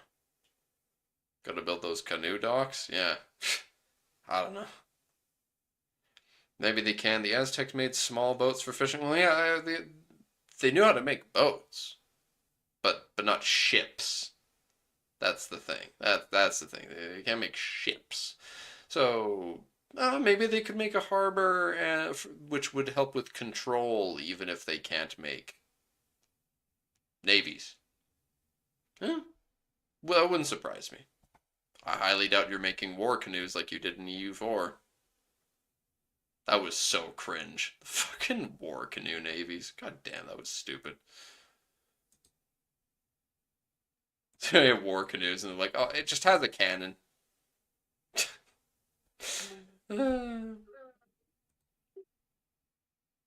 Culture. Cultures. Wait, what's this? Oh, cultures too. They're showing us different parts. Well. Oh, so yeah. Now I can see what they're talking about with Nahua is the culture. Oh, so, huh. Yeah, and this is where my question then was all like, yeah, what with someone uniting Central America, would there even be a formable for people that aren't Nahua? Well, I'm assuming that there's one for the Maya. Oh, okay. Oh, well, yeah, okay. I feel a little stupid for saying that now, but um, actually, this Nahua is spread. Why is it split by the Purepecha? Huh. So the Nahua migrated into this region from the north at some point in the past. So some of them stayed up there, and some of them made it farther south. I think that's the reason behind that. I see. There's even a little bit of them down here too. They're just spread all around the Ah, place. you are on the cultures. Indeed, and yeah. So thing I'm now talking And about you is can like see they added an extra A to Maya. Maya. Yeah. Maya. He. Maya. Maya. Maya. Because it's Maya. Maya. Uh, so the the the thing that I'm wondering is again just yeah like, I can definitely see and I'd be down more than down for it to be like yeah like any country that's Nahua is like treated the same basically they've got all the same like flavor access to all the same flavor stuff and there's quite a few places that are Nahua but like the Purepecha are like the biggest boys other than them in this region. I'm well, no, they're the biggest boys, as in like they rule an empire. They're the ones who are in the best position theoretically The against our Purepecha Empire, also known as Iroquois. those guys, and they're doing good. Also, they have a nice color, so I like them. Red. Yes, Makes me think of Third Odyssey, Spartania. I never played. I launched it, never played it though. Well, anybody hasn't played Third Odyssey, highly recommend it. It's complete lunacy at times, but it's great fun.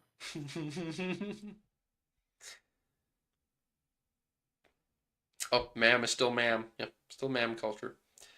So, but yeah, it makes me wonder though. Like, you know, what if there's people because yeah, Vector is saying that yeah, someone who's Maya culture probably there's probably a Maya formable, but it's like oh, well, I guess all the others probably don't have anything. I mean, the Purepecha are already they're Well, formable, for example. So I imagine many of those other cultures on Yucatan are Mayan as well. They just aren't. They're just different subsets of Maya. So, like, they're all Mayan heritage. yeah, Like, if we go into the languages map mode, you can get a sense of wider cultural groupings. dominant languages. Damn, the Purepecha kinda roughing it out. Whoo! Oh, Nahuatl goes down there too. Oh, interesting. Interesting indeed. So, yes, the Maya's. Oh, there's Maya up there too.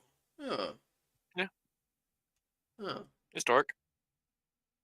Purepecha's underrated. One of the few that beats the Aztecs in battle. Ooh, even better. All right, first playthrough.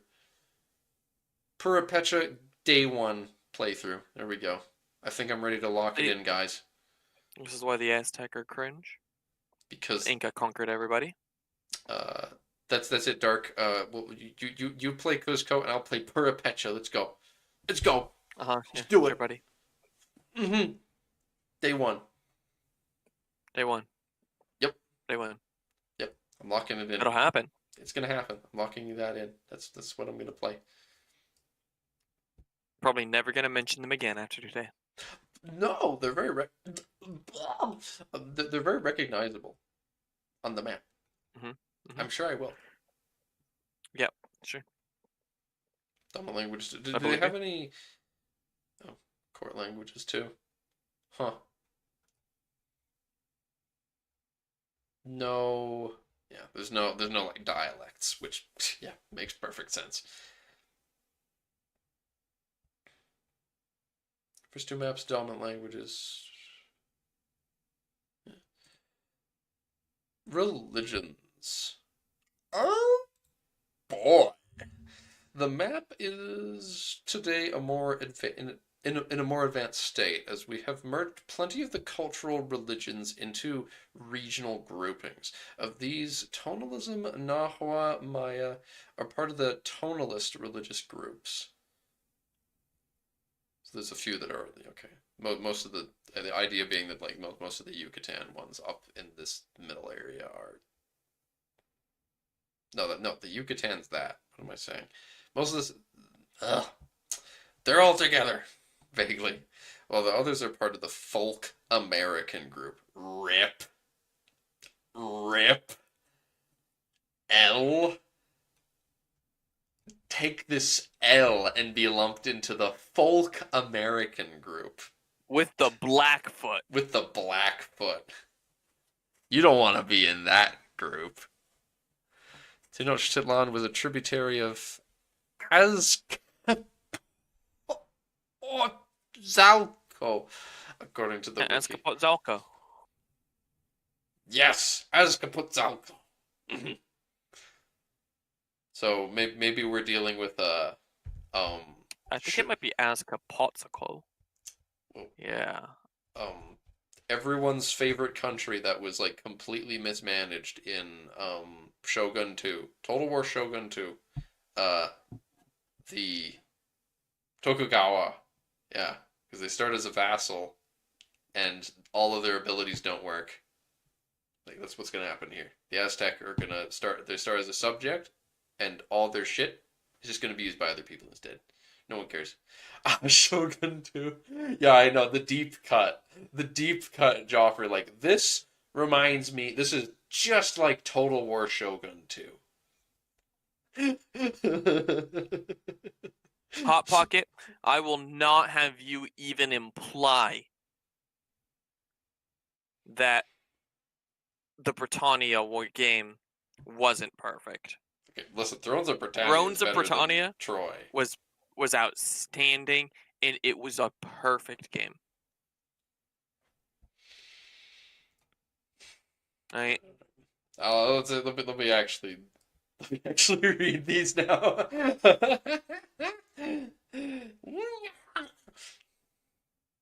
Did actually like Thrones? Yeah, I never played it. It's actually the only Total War game I've never played. Interestingly enough, only one. Wait, I never launched Troy, but that doesn't count. That doesn't matter because that's like if like saying because like I mean. Ever played Total War Arena? Yes, actually. Oh, and right. and I played the mobile game that probably no one even remembers existed. There was a mobile game. Played that one before any one other one. That was the first Total War game I played actually because I didn't have a computer. And my mom, once I got a computer, my mom wouldn't let me get Medieval 2 until I got my learner's license. Now I still know my driver's license, so see how well that lesson worked. Now you know two people that actually like Thrones. I know two people as well that like Thrones now. It's cool. Wow.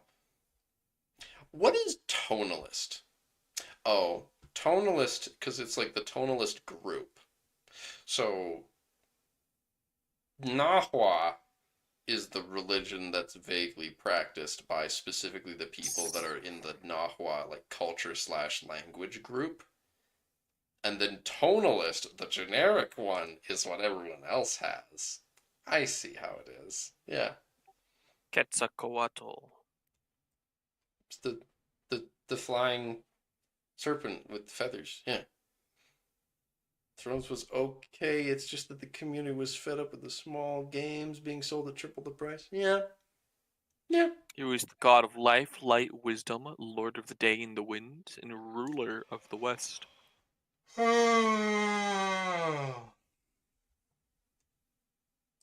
More. So, because they made religions for like everything. They made like everyone had like groups of religion. Mhm. I guess okay, so they haven't lumped together the ones in the southeast yet. No, not like South America hasn't been collectivized, but presumably the whole Central America is. Presumably. But I guess it's hard to know for sure what they're going to do with these. They said it like, yeah, the rest of them are in the folk American group. So maybe the rest of these are just actually what it's going to look like. There's just a bunch of small ones here. I guess it wouldn't surprise me too much. I like that. I like small little boys. Take that quote out of context. Huh? Wait. No. Hold on. Delete the stream. Oh no. It's okay. No one's clipped me in like a year. So, I'm safe. Wow, look at all that sand, guys. Ha. Wow. Look at the sand economy. I love sand. Also, maize needs to be changed Why? because it looks the same as salt. Cope. Corn not being yellow makes me a bit sad. Then it would look the same as No. that. There's a surprisingly not high amount of gold like I was expecting. Gold. I see at least 3, 4, 5 gold provinces there in Central America. Compared to like Slovenia, which we saw, it doesn't seem that dense.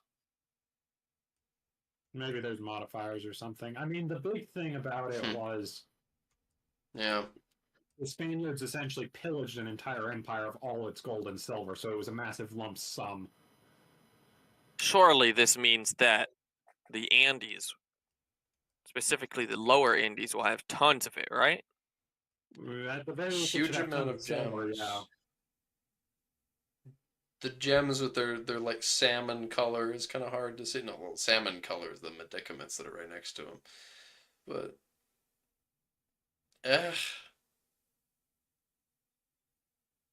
gems. Yeah, there's a good deal more gems. There's twice as many gems at least. Yeah, down here than there are gold. Is there any silver? Yeah, there is some silver. Yeah, there's a fair amount of silver here and there. Yeah, there's about as much silver as there is gold, if not more. Interesting. Yeah, there's plenty of precious minerals down here. In fact, if you combine the amount of gold and silver, there's more gold and silver. There's more precious metals here than in West Africa. It looks like if you take into account the combined gold and silver, because West Africa is just gold. Yeah. Oh God, looking up here as well. Yeah, there's even more up as you go further north too. Jesus. More Jesus. Gold and silver all. Yeah, there's a lot of silver. All right. I'm down. Fiber. Look at this image, and it's just like, oh my gosh. Yeah, we're talking about. Oh, let us see the 3D map. Oh my god. Look, you can see. You're getting so close. You can see the paper map outlines of stuff. It's like, oh my god, it's a little more. It's a little more. What many nuts? What is that emoji? Potato. Oh, That's where the potatoes are gonna be. Get all those fiber crops out of here. Fuck all of the fiber. Gross. Oh, lots of cocoa too. I didn't think about that. Yeah, there's lots of cocoa around here. They gotta have their spicy cocoa mixes. God damn, what a crazy thing. Imagine being a Spaniard and then you're given spicy cocoa and you just like think you've been poisoned. And then they discovered that instead of mixing cocoa with spice, they can mix cocoa with sugar. Maize is king in Mesoamerica. Really? It's just like, I don't know. It's king? Really? Well, there's plenty of other resources, including juicy gold and silver. Obsidian is not a separate resource. This is too region specific. Wait, it's included under the gem coverage. Oh. Production method to produce weaponry using gems. I can't wait to just start making my my weapons out of like emeralds and rubies. Bruh. That is so weird. So they're making obsidian represented with gems, and the way people in this region make their weapons is instead of with iron and like bronze and shit, because they got, yeah, all you got is copper. There's no iron here. Like none. There is no iron. You only have copper. There's no tin either. Damn. Is there no tin? No maidens? No tin? Isn't really iron. No iron, no tin. Just copper here and there. There's a reason they didn't invent iron working. I didn't know that there was a reason for it other than that they just didn't. I mean, they didn't do bronze working either.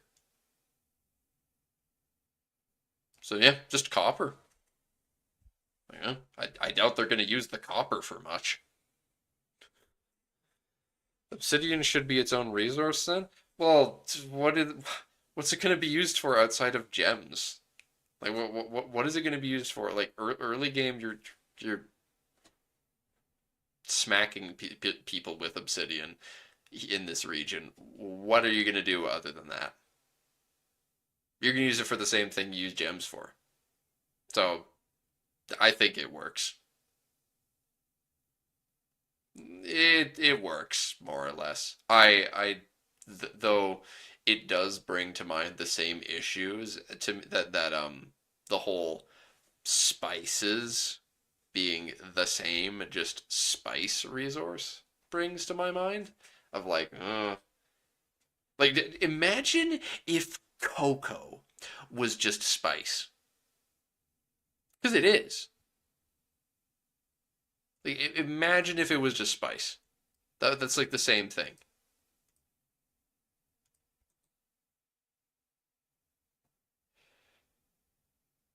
But yeah, that whole idea of using gems as a production method for weaponry in this region, and the idea like you've got to run around and mine gems, meaning obsidian, for weapons, is like you got to like dominate control of where all the gems are at. That's really interesting to me. Or even so the Empire here doesn't actually control any gems directly. Yep. So, They're just all yeah. trees. I mean, not many people around here do directly control it. That's interesting now that I think about it. Yeah, they specifically are just all trees. Huh. I mean, they got food, but they don't got many other resources that are really good at game start other than just wood, which I'm sure is going to be very useful. Having easy, now that I think about it, I'm sure that having easy access to lumber is, with it just being an RGO, is probably very useful. So 13th largest supplier of iron. I love how this podcast series has done this to this like to us over time, where it's just like you have Vector or people in stream chat whenever we talk about something like that. I'm starting to yap about like, oh damn, there just isn't any of this resource, and instantly someone will be like, okay, let's fact check that real quick. Like 13th largest supplier. But how much iron do they mine in this period? That's fair. Probably little to none. That's another case of There's a reason why Saudi Arabia doesn't, or exactly. why the Arabian Peninsula doesn't produce oil in this start date. That's like there's I was looking into them earlier. The Purupecha were one of the few Mesoamerican civilizations / states to use metal weaponry and tools. You know, obsidian clubs and stuff were standard practice for, you know, like the Aztecs and stuff. The Purupecha were actually forging, you know, like metal swords and shit like that. these guys just get more based over time. What the hell? How can you get so based? It's like they actually were forging metal weapons. Wow. That's just unfair. I wonder how How do they you think lost. How do you think everyone felt when the Spanish showed up, man? Well, I know What do you that's think why I'm the saying it's unfair. It's like I'm saying it's unfair. It's like how did they lose? That's what I'm saying is unfair. They didn't lose. They were the Aztecs' rivals, and then once the Aztecs got fucked, they swore fealty to the Spanish, and then the conquistadors fucked them over anyway, despite having sworn fealty. Huh.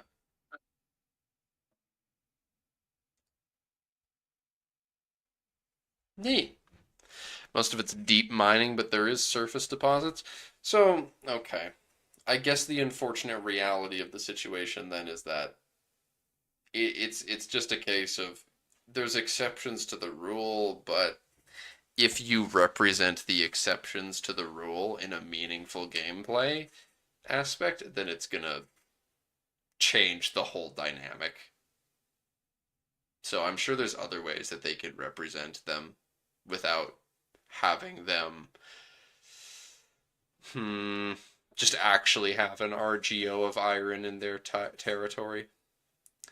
Tlaxcala are based as well. That's true. I do know about the Tlaxcala. Yeah, there's a lot of stuff that's gonna there's gonna be a lot of stuff to do, and I feel there's gonna be a lot of reasons for people to play in Mexico. Uh, Lots of different ways to tackle the area from the various powers. Many different colors to paint the map, of course, as well. As long as iron can pop up for later gameplay, it's fine. We know that theoretically these resources will change through gameplay, but they've been very vague about how that happens. But supposedly through gameplay, the RGOs on the map, there's just actual, like, the resource of a given tile changes depending on certain things. So I can imagine that maybe there's going to be places where the gold and or silver just leaves, for example. Maybe you run out of gold. You find gold. I don't know. We'll see how that works. We have stone and iron to build for Angbar.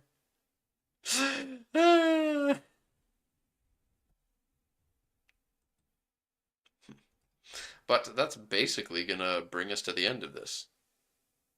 Change resources might be TLC. No, don't you dare suggest it. How dare you suggest that?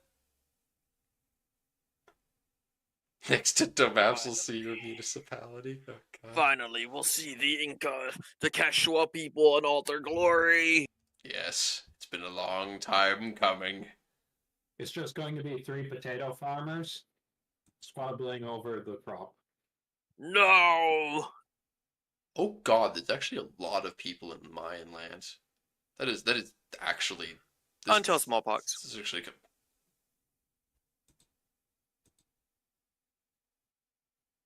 yeah. Damn, that's gonna suck. Remember that graph I showed you no. that showed the population of each continent through each century? And how, for some reason, the Americas tanked in population from the 15 to 1600s? Yeah, that's kind of weird.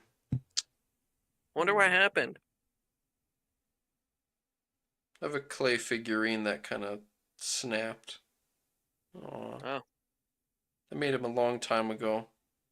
Now he snapped. His head broke in half. I might have to try and glue him back together. Oh well. But yeah, I'm sure you'll be able to build a very very strong realm in this area, only to, in the face of European arrival, suffer horribly. Clearly an omen. Yeah, who knows what it's an omen for? I don't know. He used to rule the world. One thing that I'm very curious about is, I said, 'cause we know there's theoretically not going to be any way, like you're going to be stuck in the New World. You play as the Aztecs and any Central American people, the Inca as well. You don't got any institutions at all, not even feudalism, code of laws. You got none of it, and so the only texts you're able to research are just the direct down the middle of whatever the current age is, or What, whatever. you're saying that they can't invent the Renaissance in the New World? You're not going to be able to spam development clicks to just get something like that. Yeah. No, I mean, how about it originally spawned there? Why can't we just create the Renaissance? We're smart people. It's not because they're smart. Yeah. The point is, I wonder if something I would like. I would like, for example, there to be a way for maybe the other, like, I don't, none of the ones beyond the beginning, like nothing beyond the age of traditions. But if there's a way that you could do something, like, and there would be missions or some such thing that would allow people in this area to, through proper development, get meritocracy, feudalism, code of laws. Maybe one of those three. A code of laws would be a good one. I think that would be a decent one to give people a chance of creating as you start to centralize a large realm. Rome style. But I don't know. It would be neat to me. You're assuming some New World cultures have some sort of ticking feudalism, but here's the thing. I don't think like you could describe the Inca as like being like the Inca had like a full on empire, and it's somewhat feudal in the way it's run, though it's also very authoritarian. Very high crown power gameplay terms, but It I was don't actually think they're gonna somewhat give them, socialist. I don't think they're gonna give them like ticking feudalism. Somewhat socialist. Somewhat socialist as in it's centrally planned. Yes, because they would have groups. They would have essentially all adult male civilians. If I recall correctly, I might be wrong. They would have to report and be essentially given out government work assigned by the state. It was all done there. Hmm.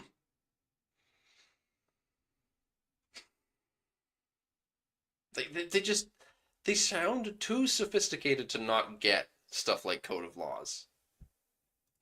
You know? It just but I don't think they're gonna get any of them. I don't think they're gonna be given any of that stuff.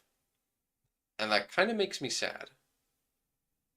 They don't have a writing system. What? Really? Dark? You're Mr. Inca Man. Yeah, no, they don't have writing. Instead, they use this form. They use a series of knots on ropes, essentially for record keeping. Why is it everyone in the Americas and using knots on ropes? weird That's tradition. the Incas. Common origin. That's the Incas. Huh. But yeah, I suppose, yeah, common origin. Huh. Interesting, though. Well, I suppose that's a good excuse. I say excuse. That's a logical reason to not have code of laws. Yeah, I guess they didn't. They wouldn't. They couldn't. You can't have a code of laws if you can't write the shit down. I suppose. But Egypt feedback map today. What's it gonna say? What's it gonna say? We like if we go look at the Egypt feedback. Can be summed up as we added some extra provinces and we Yeah. tweaked some bits here and there. Oh yeah, I can't wait for the llamas resource. Yeah, Terry. It's gonna be, yeah. Nah, I mean just livestock, you know.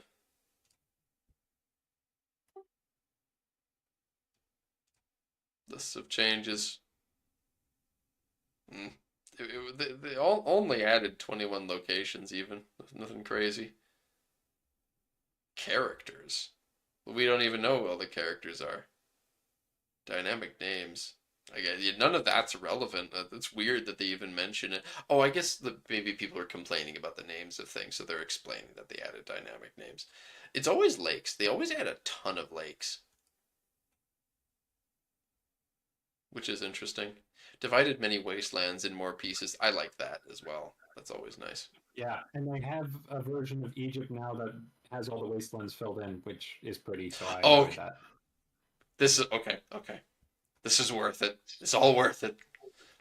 Barca. What the heck is this? Huh? It's Barca. It's Barca. Yeah. It's where like that's where Hannibal's from. of course. Yep. Sure.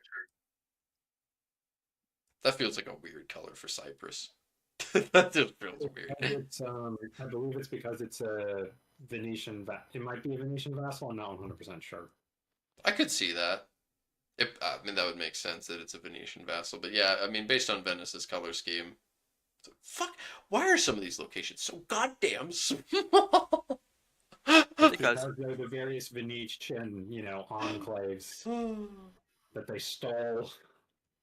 Yoink. I really hope that, like, you see this island here. I really hope that island is not the same location as this piece of land. Those better be different locations. I would They hate that. have to be. I hate when you have situations where islands have to be lumped or like end up getting lumped into like land stuff. But this would be terrible. But anyway, I'm a Fez enjoyer. I play the Garamantians in Imperator Rome. I'm gonna play Fezan in this too. I just learned the other day that people theorize that the name Fezan, just like Fez, like that all came from like the word pheasant, basically. It's like this, they fucking like there was a tribe that had pheasants or some shit. I forget how it goes. Added a bunch of Egypt vassals in Syria. Oh, did they not have? Yeah, none of these were vassals before. Dogger. no, it's you see the accents over the O. It's actually Doger. Doger. Yes. Doger. Mamluks. It would probably look so much nicer if the Mamluks just absorbed Barca and Fez, though. This would clean it up nicely. Beautiful. But, yeah. Wow, look at all this feedback. Woohoo. Dynasties. Huh. Geez, look at all these locations.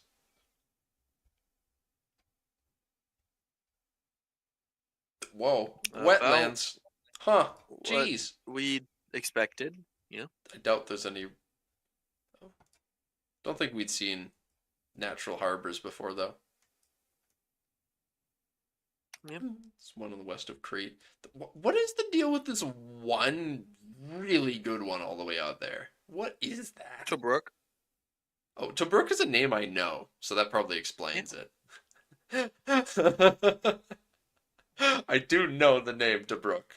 I don't know why, but yeah. So, I mean, that's where acre is. Yeah. Cyprus doesn't. Oh, there's not a single good one on Cyprus. Huh. That's a good point. There is not a single even acceptable harbor. This whole island is just useless. I mean, it's not useless, but you know what I mean. Yeah, go back to the Bronze Age. You gotta get your tin. It's the only thing as far. Sorry. Only good thing as far as the tin. Look at all this sand. Hell yeah. Love my sand. That's. Oh.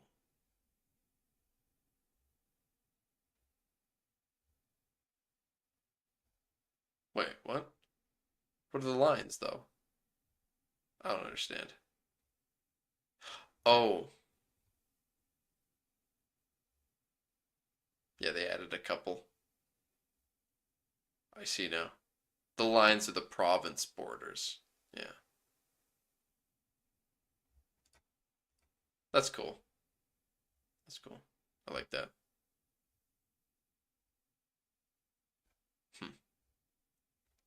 Yeah, they made the like the biggest change here. Like first of all, you can walk from the north coast into Siwa, which is very good. Thank you. Jeez. Weird that you couldn't. Um, and they added this other connection from this oasis here. There's a lot. This is a very important tile, and I think that's, yeah, Fez has that. So that there's now, yeah, a lot more connections going around in general here, which is probably for the best. I appreciate that.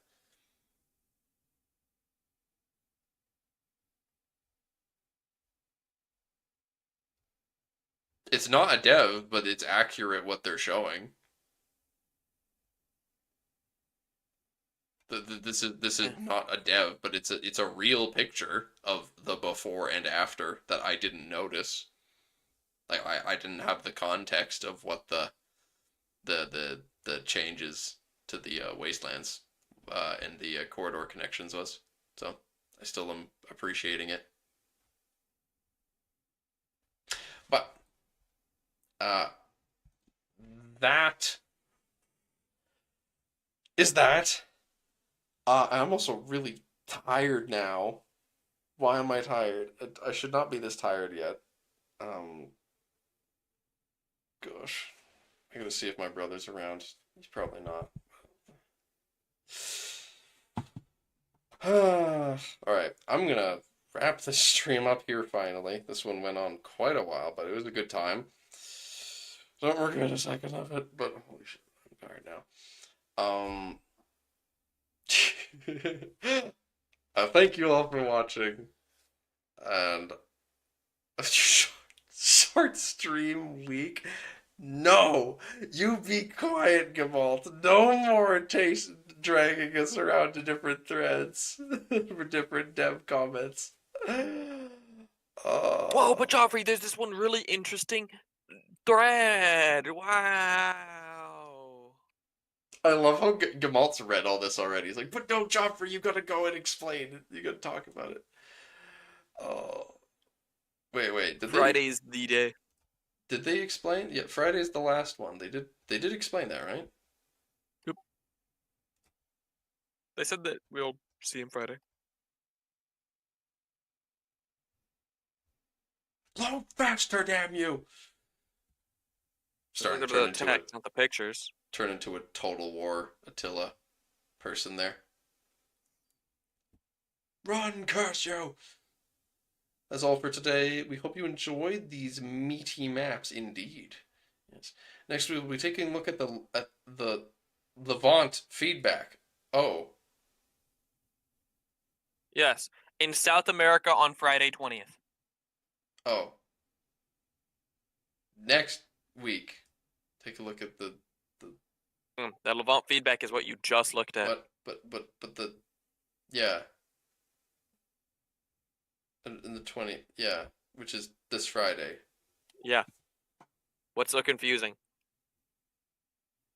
Oh, because I didn't read Monday the 16th. Yeah. I'm sleepy. It's just Bald moment. no. All it's this without not. hair, all the solar radiation just goes straight to your brain and fries it.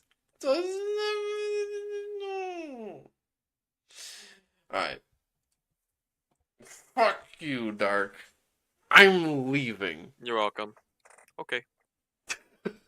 Thank you all for Make sure watching. to like, comment, and subscribe. Ring Like- that fucking bell. You all like this now.